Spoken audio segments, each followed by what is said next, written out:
Say something funny. Is that a zombie intro? Yeah. It's the rage intro. Rage.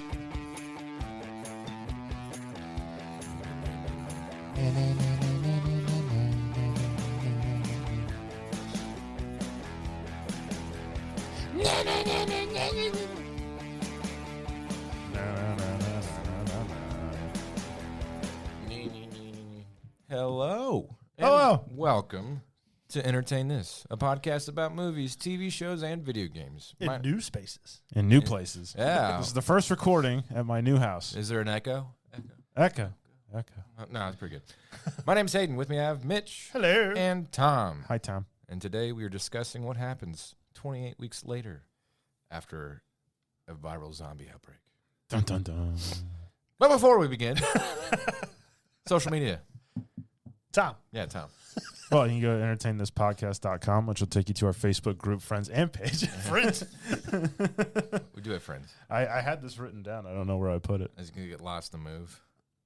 What's Yeah, that? I had the social media stuff. It's the forward slash. The forward slash one. What is it? Entertain This- underscore? Is it entertain this underscore? Yes. And that's for X and Instagram. For X, Instagram, and TikTok is entertain this underscore. Okay. And you can also follow us on Patreon at patreon.com/entertain this We got there. underscore. All right. We got there. Good enough. You know what? I'll have it painted. I'll paint it on the wall. That's a good idea. So we can just look at the social media and read it. You don't have to worry about paying back a deposit now.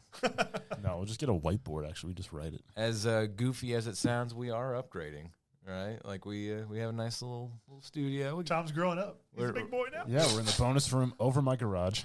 We're getting a camera set up. Thomas is in now crippling financial debt. Yeah, for this. Doing it for the pod. For you listeners. For you. So Patreon. If you got $300,000 you're not using, make a donation. Yeah, make sure it gets split 3 ways. And pay off part of my house. All right. 28 weeks later, this movie is definitely not the best of the two. I like it. It's fine. It's fine for what it is. It felt like an unnecessary push for money based off the success of the sequel, of the prequel. So, Well, I feel like It lost that. the that 28 first days one. later was a slow burn of a zombie. This kind of picks up the pace a little bit. 28 Days is an indie where they take the idea of a zombie infestation and flip it a little bit. You know, they're not zombies; they're infected or whatever. You know, infected. But we'll find out in 28 years later whether they're zombies now. No, they already talked about it in the trailer. Oh, okay. They're like they've had to find a way to survive. You know, they're like eating things and people and stuff. So That's in the trailer. yeah, you didn't watch the trailer? Well, not with sound on. I can't watch sound on at work. No. You could do things like that at home, Mitch. I could have A time. bathroom. Yeah, in the bathroom. I'm working on other things. But yeah, 28 weeks later is like, you know, from the original where the infected are like, it kind of does. What came first, the Walking Dead concept or 28 Days Later? Where the guy 28 days later, way before the Walking show. But what about the comic? Do we know? What? Remember where like Rick wakes up? Oh, in yeah. the hospital, and so did what's his name? Dead. Oh yeah, they did have the comic. Where he what's his name? The dude. No, the dude from Oppenheimer. Cillian Murphy. Yeah, where he also wakes up in a hospital, confused, and everything's abandoned. And Because I thought they copied that from 28 Days Later. See, 28 Days Later is what, 2002? Yeah, it's early 2000s. Let's find out. Yep, 2002. Okay, and Trying to find when The Walking Dead started. I feel like The Walking Dead is about the same time. I wonder who stole what from whom. Beginning in 2003. Okay, so All right. 28 Days Later was came first. That's fair. All right. I mean, it is a cool concept. You wake up from a coma, and the world that you know it isn't what it is. Mm-hmm. You know, maybe he thought that he was in hell or something like that. Mm-hmm. But then, like, the slow burn of introducing the infected or the rage virus and how these zombies, I guess we can call them for, you know, our sake of, you know, time. Call them the rage zombies. Just call them zombies. They're not dead, but they're infected people that want to kill everything. and They're very mad. they're very upset. It's about like they have a lot of rocks in their shoes. Yeah, it's basically LA right now. But Lol. they that you get introduced to them, and then before you know it, there's hordes of these things sprinting at you. And I remember that first. That's the scariest part, that they sprint. Yeah, the first trailer where you see that guy running across the field, and there's like crowd of And them. he's like sprinting Yeah. for his Yeah. life, and they're just Chasing. like running after him. It's the like pinwheeling arms, just wacky wheeling inflatable tube, man. yeah. Well, that's like the very beginning of the movie. So I guess before we talk about it, we can say it was directed by Juan Carlos Fresnadillo. This is 28 weeks later. This is 20 weeks later we're Yeah. talking about. Yeah. Screenplay by Rowan Joffe, also from the director. And Danny Boyle produced it, right? No. He wasn't even attached to No, the he did not produce this. He had to do something. Starring Robert Carlyle, Rose Byrne, Jeremy Renner, Harold Purnell, Catherine McCormick, Idris Elba, Mm-hmm. Imogen Poots. Imogen Poots. Robert It's Carlyle. literally Poots. I want her and Scoot McNairy to get married, and he takes her name. Scootin' Poots. Scoot Poots. Edited by Chris Gill, music by John Murphy, produced by production companies Fox Atomic, DNA Films, distributed by 20th Century Fox. I will say the soundtrack to the 28 whatever series is that like Top notch. slow guitar riff as it descends into madness. Budget $15 million. Yeah. Box office $65.8 million. I guess it's a success then. It's wild that this was a $15 million movie, though. And then again, this is like 2007. Yeah, you could tell that there was a lot kind of constraints because there's a lot of dudes in rooms talking at certain points. But There's a then lot of large city shots, though. there is, and I wonder how much of that was computer improvised. True. You know, everything was pretty wide and far when the bombs blow up Yeah. and stuff like that.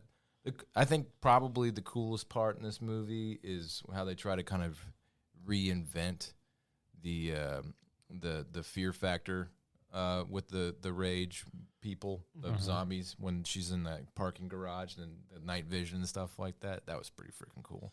Well, they kind of added in the fact that it's, the zombies are what they were initially afraid of, and then they had to be afraid of the people trying to clear out the city as well. Yeah, Because they were dropping bombs and burning and putting in, like, gas and stuff. And To be fair, if you're trying to contain an infection, I mean, what are you going to do? It's either like, how do you, if your house is filled with rabid mice, right? And let's say your neighbor's house is filled with rabid mice, right? Okay. All right. And all it takes is for one of them to get out and get into your house, and then now you have this problem. What are you going to do? Extermination. I would burn their house down. There's See, nothing you can do. Just about commit it. arson. Yeah. But you got to burn from the outside in. Because if Yeah. you burn from the inside out, they're just going to run out to your house. Yeah. You Nuke gotta- it from orbit. Nuke it from orbit. All right. But Don't mind this your all house. happens in England. It's an island. True. That's why I don't understand why they would just collapse bridges and tunnels. Yeah, there was kind of some like Because loose the channel MacGuffins. tunnels, I would have collapsed those immediately. There's some loose kind of MacGuffins and how things worked out. There was a little bit of like rewriting where some people cannot be infected. The people with the different colored eyes. The David Bowie effect. Yeah. Which If is you're David Bowie, you can't be infected which is kind of all right. because you're David Bowie. But I don't know. Anyway, let's take it from the top with this movie. When we do deep dives into older movies, we break it down scene by scene. And this is obviously in anticipation for 28 years later, which looks like it's going to be a pretty cool movie. It's got Voldemort in it. You can't It go does wrong have with that. Voldemort. And Aaron Taylor Johnson. And After watching that crappy comic book movie he was in, Craven. Craven the Hunter. man, that was. I honestly didn't think that the movie was that bad. It was If terrible, Mitch. if His it best wasn't- role so far is Bullet Train. Yeah, it was pretty good in Bullet Train. Yeah. What is it? Peaches and Yeah. Tangerine. I thought he was good. I thought his brother and Russell Crowe's character were bad, and then the guy that played the Rhino were bad. I just thought his character was good No, he couldn't put his freaking arms down. because he's too freaking big. No, he was Invisible he was traps. pooching them bad boys Invisible out. lats. No, he's a big dude. Put, and that- put them things down. It was so goofy. And then like never mind. We're not reviewing that movie. Just don't watch it. Here. All right. I'll read the opening, and then Okay. we can trade off. So, during the initial outbreak of the rage virus, Alice, her husband Don, and 4 more survivors hide in a cottage on the outskirts of London. They hear a terrified boy pounding at their door and let him in. Minutes later, infected people who have followed the boy break in. Don pleads with Alice to leave the boy, but she refuses, so he escapes on a boat alone, leaving the others to die. Yeah. This movie starts with Dad of the Year, right? like 11 out of 10. Yeah, he's an awful father. That guy. But also totally breaking Survivor protocol. Why? Letting the kid in. Oh yeah. You don't do that. Well, that's from like our pristine nothing's wrong audience perspective. They're tugging on your heartstrings, and they're like, "Come on, that's a little boy." It's like, no, it's like this is a secure location. They don't know we're in here. Let them get him. Yeah, like we compromise everyone else. There's no way they could have survived in there for 28 weeks in that area or in that cottage with that many people without going out to get food. So they've been there the whole time, unless they had a Costco membership. Or is this... So I shot my neighbor for his Costco stash. Was this just part of the 28 weeks, and the 28 weeks is when the kid, like the actual kid show up? It's during the initial outbreak, so I don't know how many days it had been since, I didn't think about that, the poop hit the fan. The poop. But I like how, as he's running away from the house, he sees the wife in the window. She just yeeted sideways because something tackles her. Yeah. He just kind of looks at her as he closes the door. So I guess we'll come back to that in a little bit. So he Father of the Year he gets on a boat and paddles off, leaving his family abandoned. How he doesn't just shoot himself in the head at that point is beyond me, but whatever. He's a survivor, so he's gonna go. Yeah, an intense action sequence of him running for his life down the English countryside with wacky wailing inflatable armored zombies just hoofing it after him. Well, I like how when he jumps in the boat, the other guy tries to jump in. He's in the water and the things are chasing him. He's trying to climb in the boat and they're going in circles and he's kicking the other guy off the boat. Yeah, he shanes him. Like, you are messing this up for both of us. You need to get it together. Yeah. Robert Carlyle, the guy who plays the wayward father. Yeah. He's pretty always an antagonist kind of actor. He's pretty solid at that role too. Well, when I saw him, my kids and my wife have been watching the Once Upon a Time TV series or whatever. Yeah. And he plays like Rumpelstiltskin. Stupid. I hate that show. My wife and daughter were obsessed with that show, and I was just like, "It's a soap opera." It was like supernatural. They don't ever transform into a being. They're just like, "Oh, he's got gold skin now." What? Okay, yeah. Definitely jealous of Supernatural. That's all. Anyways, then from the first movie where everything kind of takes place, and 28 days later, it takes place in rural, England, in these little village areas, and some more urban areas, but you don't see a lot of zombie work happen in the high rise. It's mostly just abandoned stuff that happens. This movie kind of flips it, where now we're in London. What is the is it London proper? And you have high rises. You have containment zones, the military US control. Yeah, and I'm like, why are we there? Because when you want stuff done right, you call America. That's why. Oh yeah, America. Yeah. To be fair, I think that if there was a potential world-ending event that was to take place in London, America would be like, "All right, we're in charge now." It's like, all right, we're just gonna make sure that this doesn't happen. It's because that reverse revolution. Instead of them coming here and taking over, we go there and take over. They get the most I'm in charge man of the world, Idris Elba, British actor portraying an American general. And you have a brigadier general in charge of this. It's you would have think that this would have called for a 2-star or 3. So a brigadier is in charge of a division. No. Well, you could. It depends. In war times, it could be. But it's not. I don't know what the world would consider this. If it's considered an act of war or something like that. But typically, you'd have Australia had a war on emus, so I'm sure they consider this a war. And they lost. They lost. Yeah. So typically, you have a full bird colonel that's in charge of a brigade, but in war times, you could have a brigadier general. So, and I think as far as the military stuff that's going on, you just kind of have to play fast and loose with it. Some of the stuff was pretty cool. Some of it was just okay, come on. All right. What are we doing here? Yeah. So what are we doing here?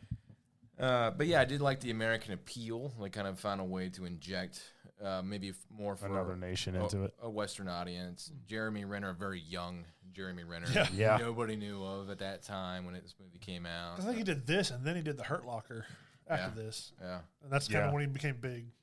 Yeah, so and he was a pretty solid character, and I guess Rose Byrne, who is she in this? Is she a scientist? She's a She's like a scientist. military chemist or something like that. Yeah. Biologist or something like that. And the kids, the daughter, Imogen Poots, and the boy, whose name, I don't know. Maybe it's Macintosh Muggleton. I don't remember. Let's see. Muggled. Muggles. Muggles. So we could probably say this does not Macintosh take. Muggleton. Yeah. This probably doesn't his take name. place in the Harry Potter universe. Yeah, he's a Muggle. Anyway, so how do they get away? How do they survive? So they were out of the. Well, Yeah, they were already They out of the explain in the country. next paragraph. Okay. Let's see. So after the it really kind of just sets the stage for this one. But after the infected die of starvation, NATO forces take control of Great Britain and begin to rebuild. 28 weeks after the outbreak, the U.S. military, under the command of Brigadier General Stone, Idris Elba, brings in settlers and refugees. Among the new arrivals are Don and Alice's children, Tammy and Andy, who were out of the country during the outbreak.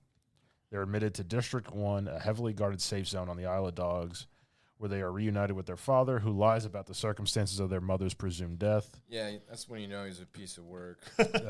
Sergeant Doyle, played by Jeremy Renner, a Delta Force sniper, is among the soldiers guarding District 1. Delta Force. Delta Force. Yeah, I wonder what the military would do if there was a zombie, like an actual infestation. Would they They'd firebomb all of Great Britain. Well, who would be like the quintessential job for the army to spearhead that movement? Would it be the Seaburn units, which is basically chemical, nuclear, biological? Well, probably.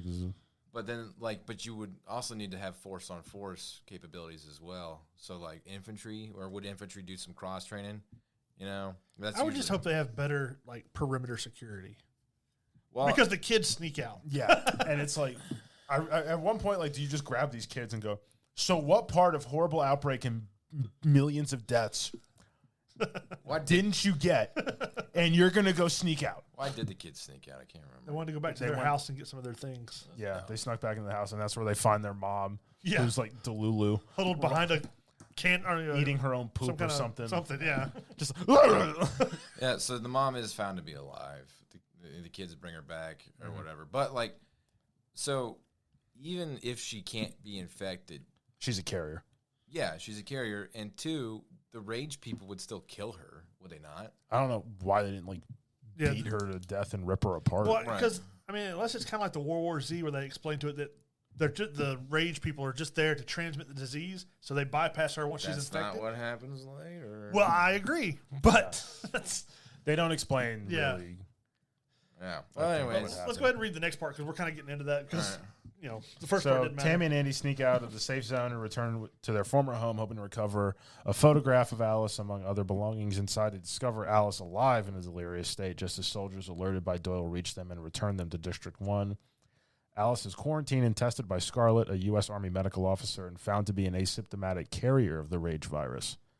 Don makes an unauthorized visit to Alice, begging her to forgive him. After kissing Alice, Don gets immediately infected by her saliva and brutally kills her before going on a rampage. yeah, that's what I'm talking about. He sticks his thumbs in her eyes till she stops moving, which was a really wild shot. How they pulled that. Well, he off. bites her neck and rips it out, and then puts his You thumb can in see her eyes. her eyelids peeling around his thumb. Yeah. I don't 2, know how they did where's security? that. Well, how did he get into there? Well, because he's the groundskeeper.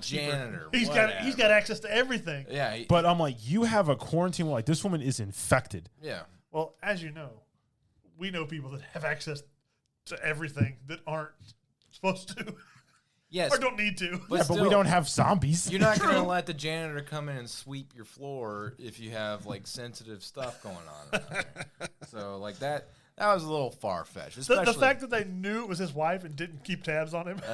yeah, it's dumb. So I think that's definitely the loosest string of plot in this movie. Is No, the loosest And why string, would you bring her into the containment? right?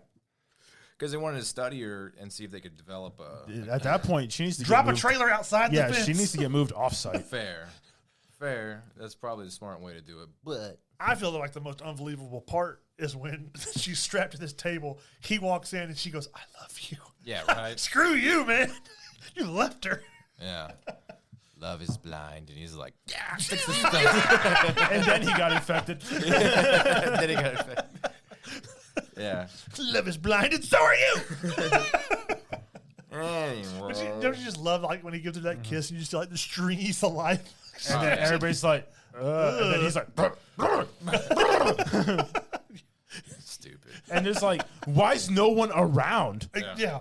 Like, where are the armed guards? She was tired. They were giving her space to sleep. But once he like freaks out, how does he get back out? Because he closed the door behind him.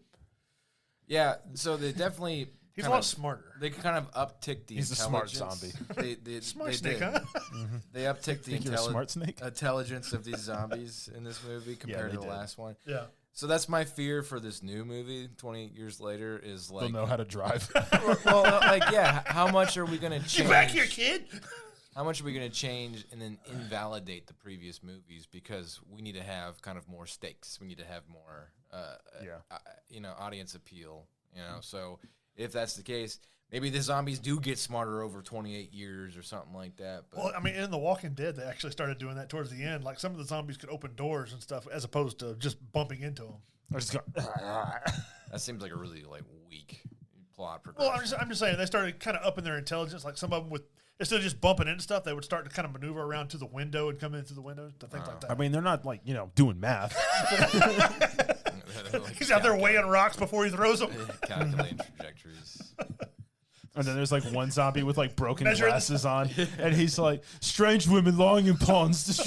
All right. Striking some stones together to make a fire. So he is inside and he's infected and he gets out of the little quarantine area, and then what happens? So Scarlett rescues Tammy and Andy from the isolation room, theorizing they might have inherited a genetic immunity to the virus that could lead to a cure.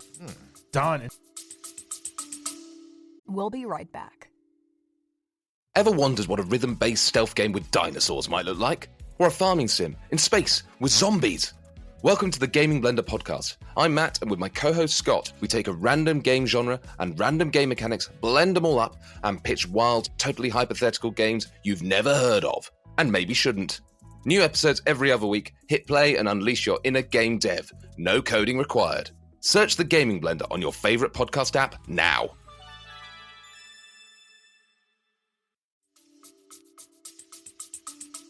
Instigates a domino effect of rapid infections, killing numerous refugees and military personnel.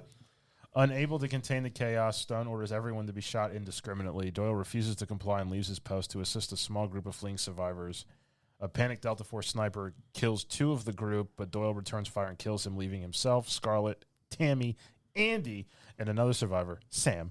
The group reaches the edge of District 1 as the Air Force firebombs the entire zone. Don survives and follows them into abandoned London. So doesn't he make it into that giant containment room with the red lights? Well, he's standing at the back of it, because they all get pushed into one side And he's by the military, and he's standing in the other, just outside the doors, and his son walks to the, for whatever reason, walks to the back doors, sees him on the other side, and then he flips out and comes running and bursts through as his son crawls up into the rafters. Yeah, and then it's blood and everything. There are people screaming. Well, because similar to World War Z, there is a fast turnaround for infection. The turnaround is quick. He tackles and bites one, and then all of a sudden it starts flipping, jumps up, and starts attacking the next one. So, yeah, the stakes I think were pretty valid in this movie. It's tough to come from movies like 28 Days and Weeks, and then you have World War Z with fast-moving zombies, and whatever, and then you go back to The Walking Dead, or Shaun of the Dead. Shaun of the Dead's funny. Shaun of the Dead is a lampoon of it, but it's a very realistic interpretation. Where a slow-moving zombie can sneak up on you. That stuff is stupid. I can't. Versus bonkers off the walls Resident Evil. Right. well, they did kind of. I mean, as the years went on in Walking Dead, they kind of moved to where zombie hordes were the danger. Yeah, but still, just walk briskly away. Yeah, if you've got somewhere to go, though, You know, that way. Another great example is The Last of Us, where like they're all moving fast and they can survive frozen underground and stuff like that. Now they have smart ones. Yeah, I didn't get that far in the show. But anyways, well, they do. So they're trying to escape. Is this where they get into the parking deck? Yeah. Yeah. They're in the parking deck. That's where they were holding people, though. I think he's got a PVS-14, which is like a very expensive crew-served-oriented thermal optic on his sniper, which is okay. You know, hey, it could be possible, you know, but not ideal, I think, for what they're doing, like clearing a parking deck. You probably want something a little bit. And he's clearing it with his sniper rifle, right? Yeah. I think at this point, grenades. Well, something, but you definitely want, like, I don't know. And if you were going, Semi-automatic. if I was going to set up a containment zone to do this, and I knew in the back of my mind that if it goes tits up, like it obviously just did, that entire place would have been pre-rigged to blow. To go. I don't understand why they didn't have, like, perimeters within perimeters to, like, you know, block off to fall back or something. Or, you know. I think that, like, because they plan on nuking it at some point, right? I don't know. They were going to drop a nuke if I it think broke bad. Yeah. So I think that was the contingency. Maybe they were trying to find some middle ground, but they weren't there yet. So we either go, we're going to shoot them, or we're going to blow up the entire island. Or we're going There needs to be some send middle ground. Great Britain into the Stone Age. Yeah. But also you have multiple islands. Like you have Ireland and all this. Like you don't never hear about like what happened there.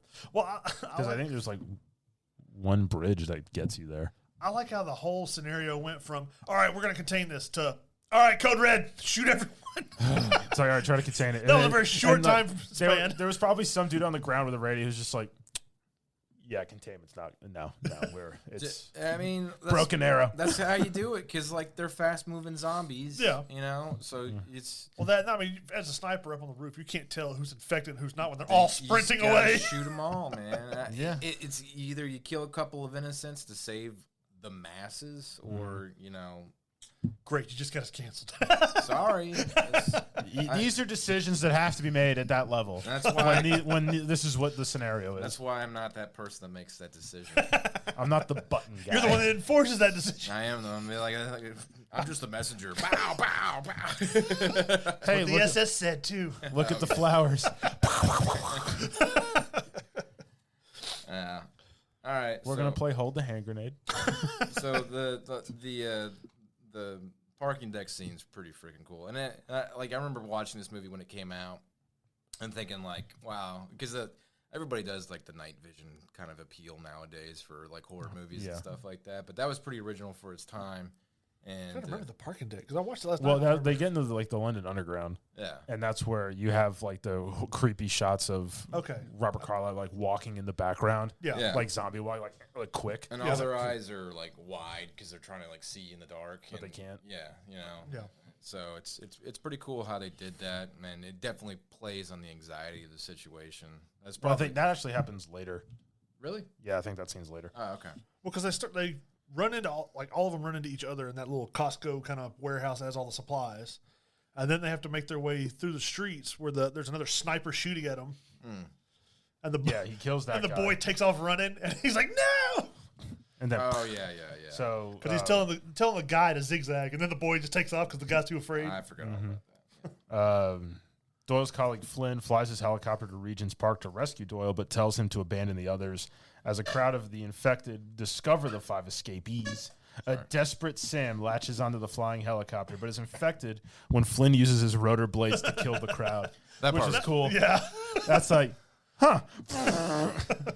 I wonder what kind of damage that would do to. Oh, I guarantee that would probably destroy a rotor. You got like entrails all wired up inside your rotor.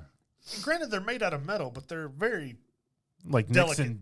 Nicks in them, like when we fly like the drones, like we have to check them for cracks and nicks because it'll like disintegrate. Could you imagine? Just hitting tons and tons of bone. I imagine that would crack. How much the rotors weigh, how fast they have to move at RPMs, and it's like, you don't really want to. It would get the job done. It'll totally get the job done.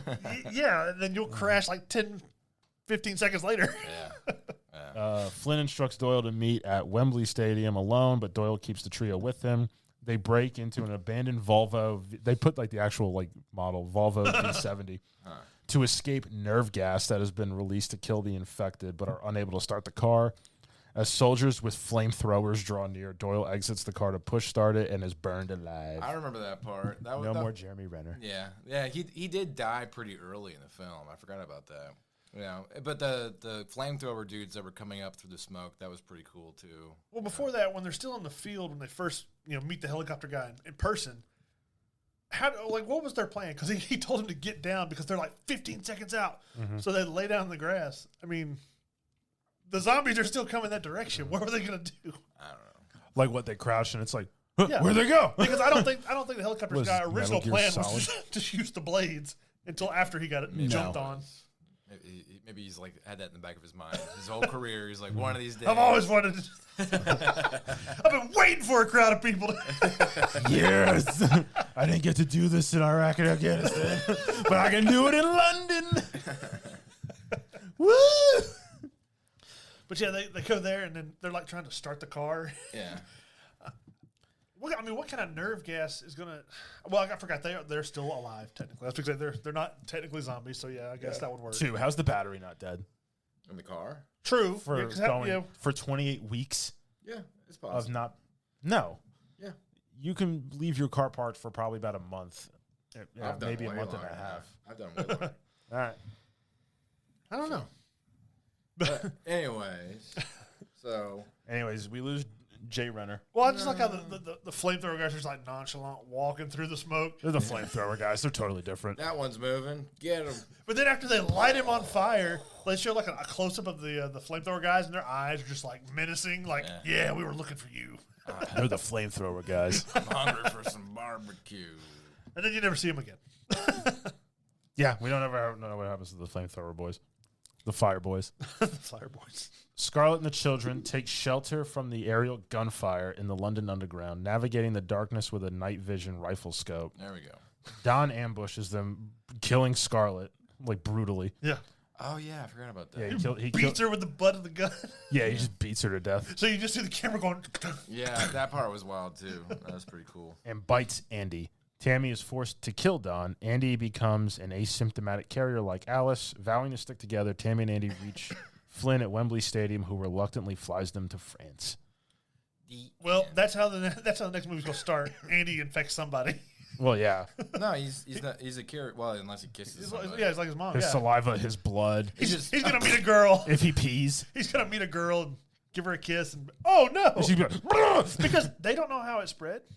They never got a chance to figure that out. It's saliva. It's obviously. yeah, but they're kids. They don't know that. but They weren't in the room when it the happened. kids never saw it or saw what happened. I don't know. I mean, just if it was my sister or something like that, I'd be like, "Don't touch me." There. Yeah, but eventually, like I said, he's gonna grow up. He's a kid. He's gonna want to kiss a girl. He's going to want to do some smooching. He's a guy. He's gonna try and smack on somebody. Give him a Hannibal Lecter mask. And just chain him up somewhere. 28 days later, a French voice is requesting help is heard through the radio in Flynn's abandoned helicopter.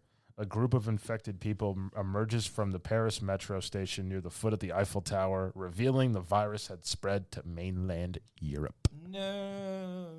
No.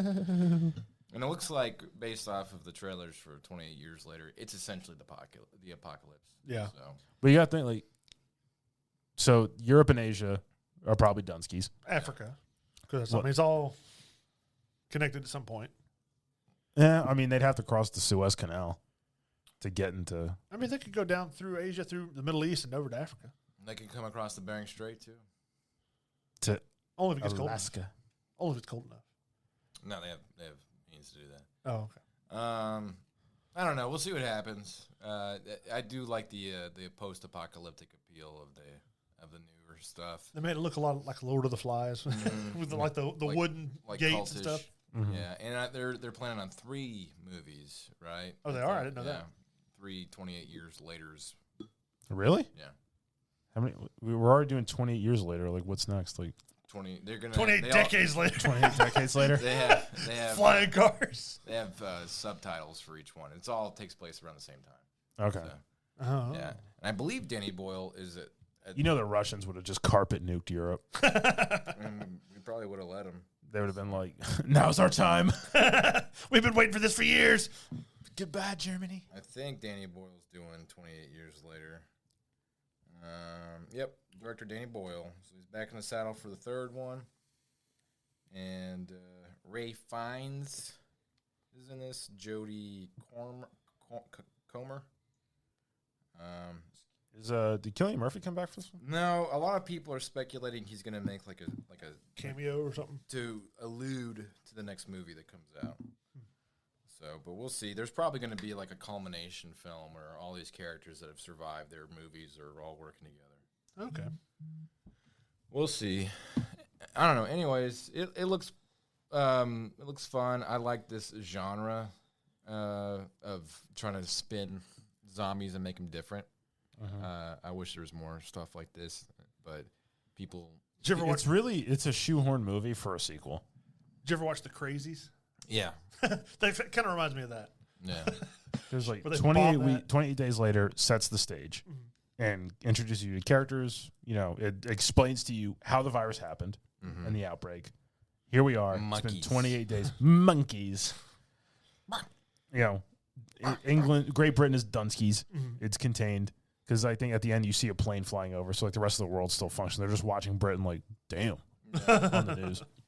Wasn't it like, Peter's fault in the original movie? Yeah. Yeah, because they broke in to free the monkeys. And the monkeys like, Monkeys kill them and with like red eyes, is like staring at this like, you know. I was happy. At this hippie woman. And she's like, come here, Mr. Monkey. And he's like, and just like. It's like. So then you have this, and it's like, well, now here's the MacGuffin shoehorn plot of, oh yeah, we're going to try to rebuild it. All right, it went horribly wrong, and now all of continental Europe is prime for destruction and infection. I really think that there's like global contingencies that if there was some horrendous viral outbreak, the go-to resolve of the situation would be just to nuke it. Yes. Nuke them. I like the Hollywood appeal of like, can we make this work? Can there be survivors? But I don't think there would be. I think it'd be like, no more Great Britain, I guess. It's like, nuke it. Yep. So that's just me. We'll give them Madagascar or something. They can start over there. Yeah. Says here that they the original sequel was going to be, instead of 28 days later, it's going to be 29 days later with the same characters. That was like their initial idea back when the first movie came out. Yeah. I'm sure that they're going to, like, when they have these ideas from what, because I know that there's a bunch of sequel rewrites. I'm sure they're going to incorporate some of those. I wonder why Danny Boyle wasn't involved in the second movie at all, if he had some bad blood with the company or whatever. It says Danny Boyle. I mean, he was doing another movie. It says Danny Boyle couldn't direct the sequel because of his commitments to Sunshine. Cillian Murphy and Naomi Harris couldn't come back for the sequel either because of other commitments. Well, then you wait. That's just me. You wait. we get time for that. But then when they were going to do it, he was like, oh, I'm doing Peaky Blinders. Nah. It says the farm at the very beginning scene is actually the same farm that they use in Children of Men. That's a great movie. Is it really? Oh, yeah. Children of Men. You never seen it? Oh, no, I haven't seen the movie. Man, it's an awesome movie. You want to talk about like a post-apocalyptic, like dystopian kind of. So like the we got time. There's the summary is the summary is like nobody can have babies anymore, and then Clive Owen's character, he like has to transport a woman who's pregnant, you know, from to a safe area, and it's pretty good. The sound design for that movie is top notch. It says most of the filming of the U.S. Army camp took place during the weekend of the 21st and 22nd of October 2006 in the courtyard outside of City Point Building, Ropemaker Street, London, EC2. A large number of the tents with U.S. flags cast in military dress and vehicles were in place. Additionally, access to the subfloor car park area appears to have been given to shoot an underground scene. So they actually did film all the stuff in London. So That's wild. Filmed on location. Real zombies. Yeah, I'm excited for the next one. You know, we'll see. I want to see it, but I don't know when I'll get to. So let's see. I like this one. It wasn't great. Nah. No, I mean it's not the best, but it's not bad. I've seen worse. The first one has that low budget quality to it, Yeah. but it has a lot of charm to it too. Yeah. And it's definitely a very fresh twist at the time it was. the thing that the first one did really well was it made you care enough about the characters throughout the length of the movie. Yeah. When they start killing off characters pretty early on in the second movie, and you don't really know who to root for except for this girl and this little boy, you know that they're going to be fine throughout the whole movie. But when like other characters like Jeremy Renner and them die, you're just like, it almost kind of hurts the stake appeal because you know nobody's kind of safe. And I don't know. I mean, I guess it's kind of a split decision on that. Like, are you for it or are you against it? Are the stakes good? I don't know. When I originally saw it, I thought for sure Rose Byrne's character was going to survive and get the kids to safety and try to make a cure. But so much for that. Nope. I thought Jeremy Renner would survive until the end of the movie and then sacrifice himself, but it was kind of like, like you said, midways through. Yeah. Nope. Engulfed in flames while pushing a car. By the flamethrower boys. We got some time. Well, I guess we can go ahead and talk about Elden Ring then. All right. Elden Ring. I haven't played Night Rain yet, so you guys. Because you suck. I'm sorry. The controls are all different. Are they really? And there is no fall damage. So None. It's a lot faster paced. You can yeet yourself. Nice. And when you're being chased by something big, you can just jump off the cliff and it can't follow you. Yeah, you can run away. What's the playback appeal? Like I get it, like it's an extraction kind of game where you survive in Limgrave and you try to get to a certain point and then survive to get out. Yeah. But like, what do you get for doing that? Well, I mean, there's a story that you're working with, trying to unlock different things, and then you get, I guess it's almost like gems or pendants that improve your character that you can equip to each character.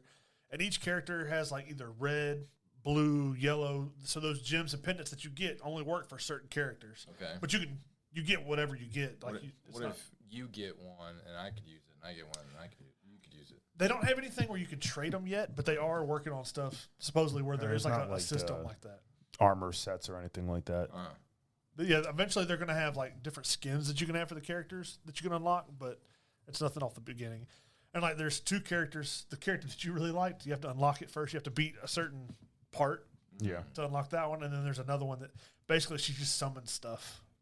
And then, I mean, she has like a knife that she can fight with, but she summons tons of things to fight. So since you've been playing longer than Tom has, are you like... No, we played about the same. Yeah. Okay.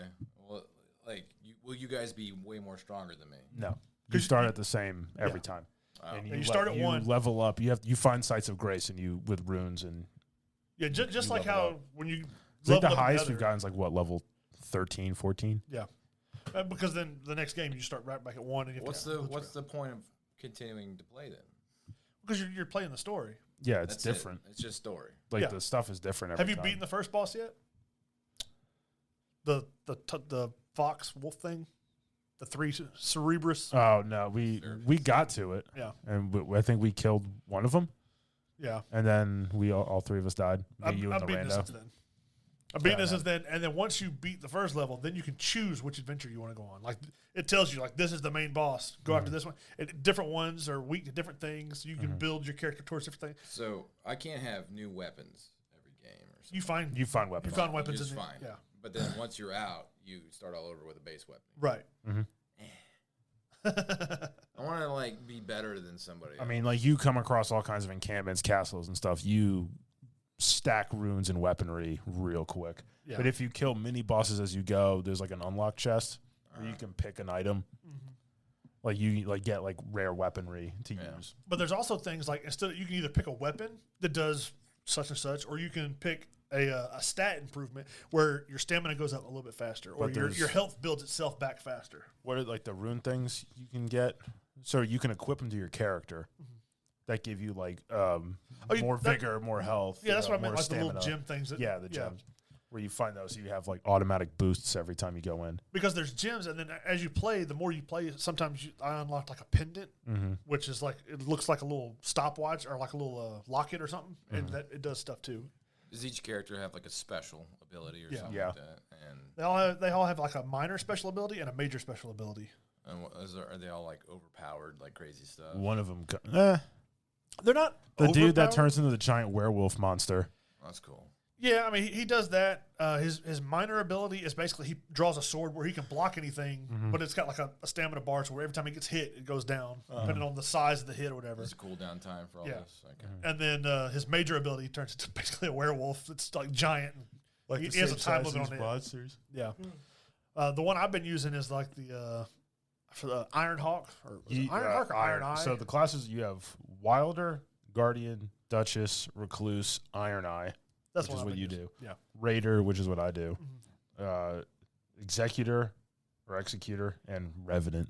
So Yeah. I think the Executor, is The samurai kind of one. the samurai guy. With The the werewolf. Revenant, Who's the Yeah. stab one?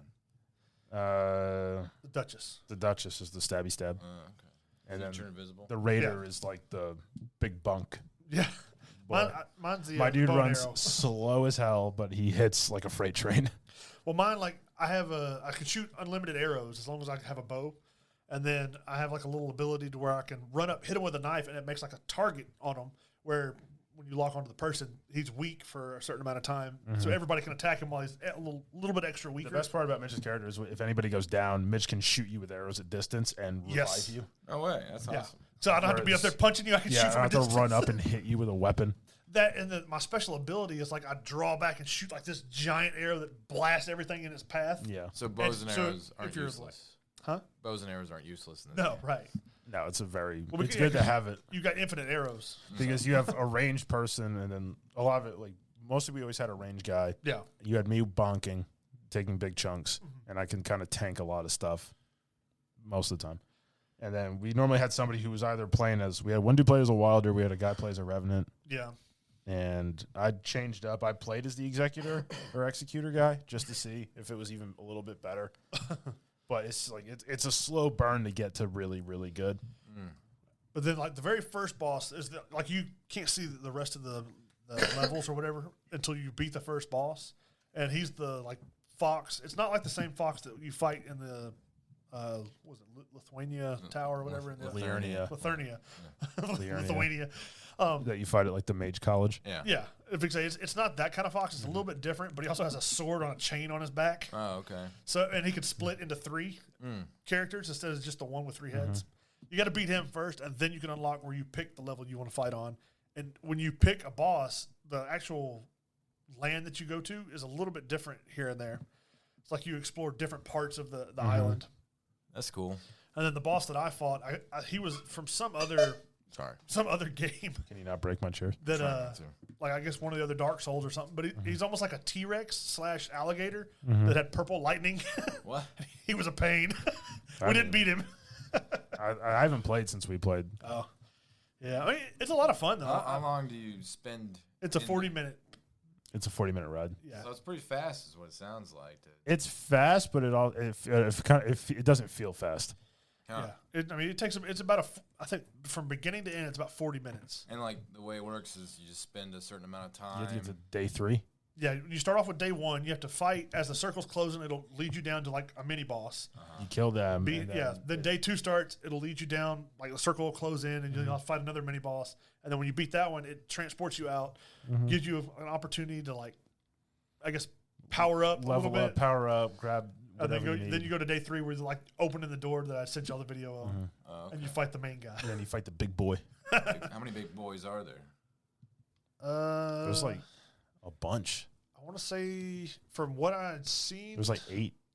well, I want to say there's like 10 or 12 I think from it's 12. what I saw after the first level. And you have to beat them all in order to beat the game. I don't know. I would assume so. Gotta catch 'em all. Because like after you beat the first one, it gives you a little bit of information about the character, and it tells you a little bit more of the story. Because this is like years after Elden Ring took After place. Elden. Yeah. Oh. And Because I was playing and I'm like, how do they do they not know I am the Elden Lord? Well, because like you go to the round table hold, and it's like broken down and decrepit. Oh, so it's been burned. Kind of, yeah. I mean, not burned, but it's like overgrown with But it's trees, like there's like vines and stuff. a bunch of spots you can go to. There's NPCs to talk to and learn Yeah. stuff, and then you have like sparring centers to go to, and like you can try out a character, go and see how you like the abilities, and go back before you commit to going into the missions. All right. Yeah. I'll have to download this game.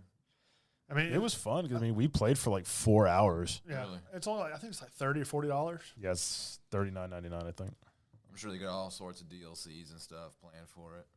Probably. They probably do, but it's a full game and it's still like $40. Nice. Elden Ring just killing it with the marketing. I mean, it is cool because doing all the stuff, being able to move a lot faster, like being able to have a bow and arrow and be able to just jump and move the way you can, it's pretty Can you nice. summon mounts and stuff like that? No, No, So- but You don't need to. You can sprint. Yeah, Yeah. you take off sprinting. You get to Like, like you take off running like Naruto, doing like the arms behind your back. but I mean, like you get to a cliff and you're like, oh, I gotta go over there. Okay, just jump off and yeet yourself. And then there are some parts where if you need to move a long ways, there's like certain areas where you can summon your bird that'll pick you up and take you off. It has to be that certain area to do That's it. cool. Yeah, you can run up the sides of rocks and scale up. But it's not like the Call of Duty gas. Once you're in this, you're going to die very quickly. So yeah? you want to stay ahead of it. Yeah. Have you been caught in the gas before? Yeah. Yeah. For like a couple of steps. If it and it's catches, well, I got caught and I could not. You just can't outrun it. What do you do if you die? You just start over again? You're dead. yeah. So if all three of us are playing and like I go down and you guys don't res me, I'll come back. You lose a level, Yeah. but you can come back. Oh, that's right. I forgot. You lose your level and you lose your runes. Yeah.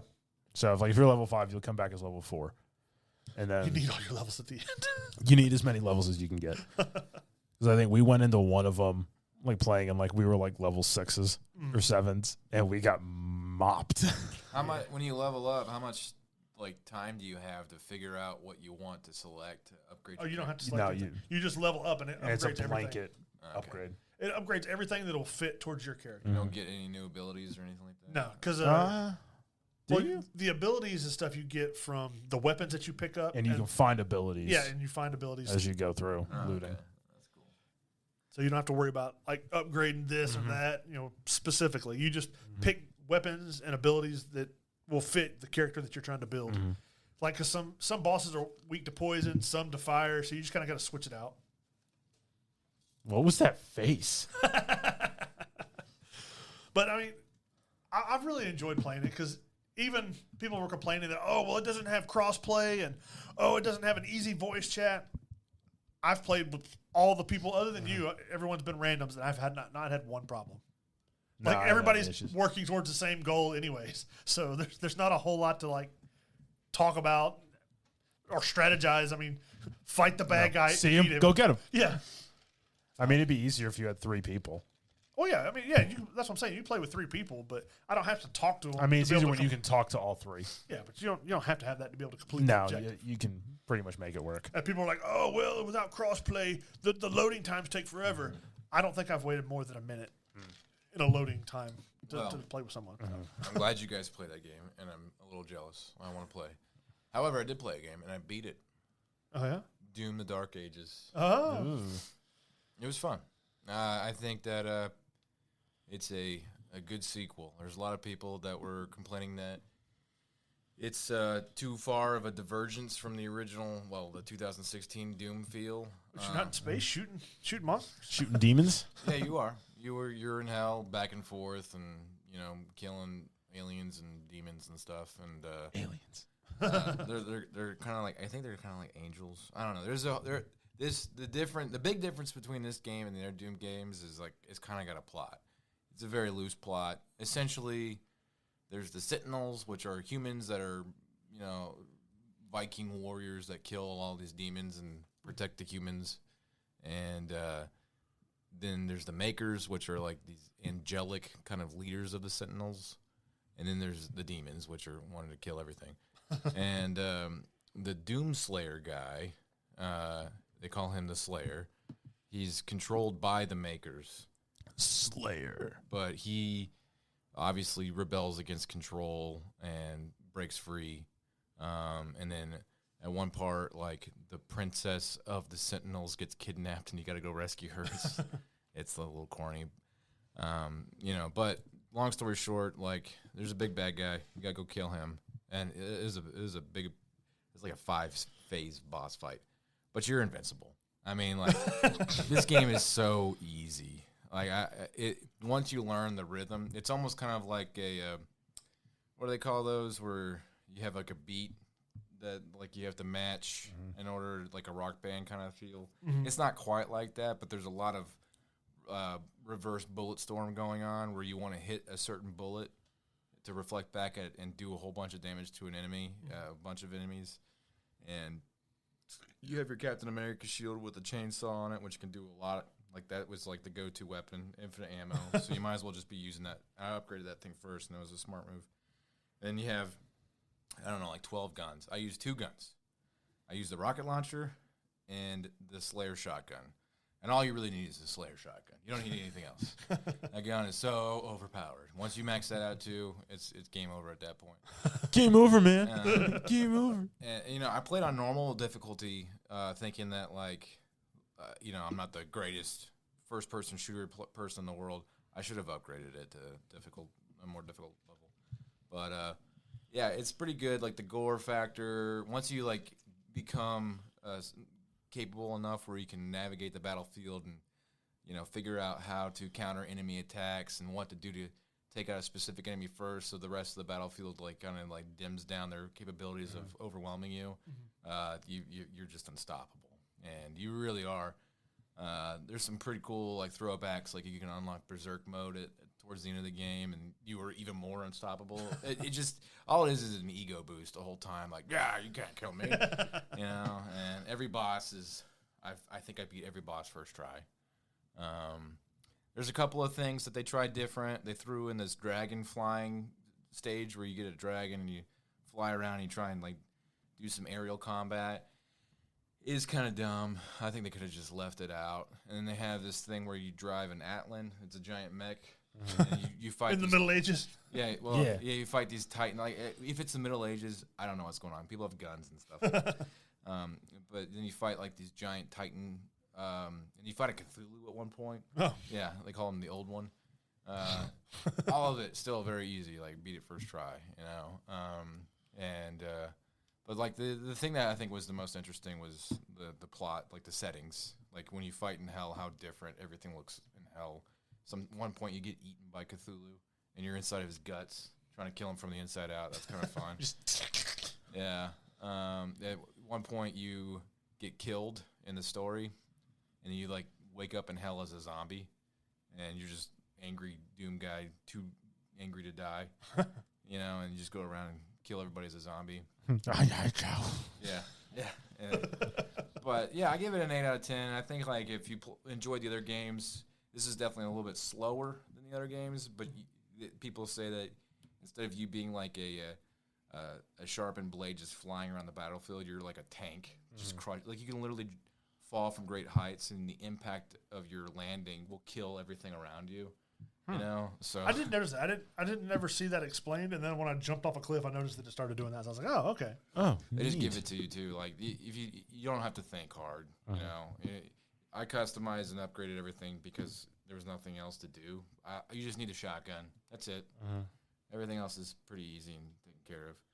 So I'd recommend it. It's free on Game Pass. You know, it consumed 20 hours of my life, and I'll probably never touch it again. So. That's why it's on Game Pass. Yep. That's why it's on the Game Pass. So I recommend it. But yeah, I'm gonna get this Elden Ring game and see what you guys are talking about. It'd be nice to play with all 3 of us. Yeah. You should just call out sick. Yeah. Are you gonna? I don't know. We'll talk after. All right. That's all I got for what I've been playing. What about you, Mitch? I mean, other than Elden Ring, that's pretty much all I've played. Yeah. Damn. Yeah. All right. Well, I think that's a pretty meaty episode for we reviewed. It's got a lot of meat. 2 video games.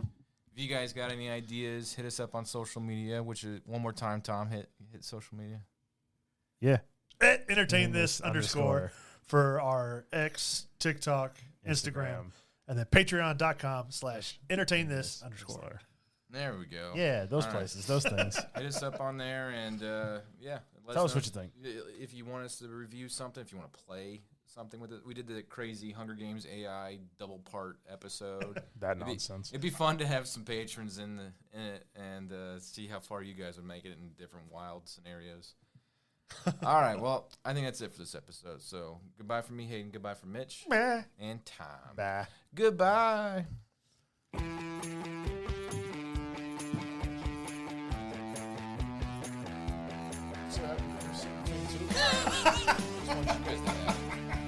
Just one shared misery.